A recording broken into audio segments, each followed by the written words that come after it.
Bakit po sila magkakasama? Binabantayan nila yung isa't isa. Malayo pa yung pupuntahan nilang lahat. Kunin niyo na ako! Kasama ako sa inyo!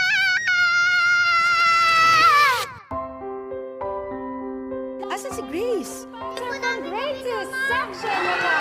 Hindi sila sabay-sabay patay. Classmate, follow me! Gusto ko sanang matutukan mo si Grace Banaag. Medyo problematic siya.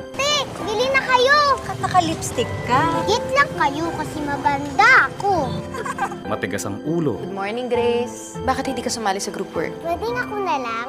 At sa tingin mo, kaya mong gawin mag-isa? Positive. Laging nakikipag-away. Ano nangyayari dito? Si Grace bumata nga away! Umaasa ako na ikaw ang makakatulong sa kanya. Sabi ni Papa, parati daw akong stay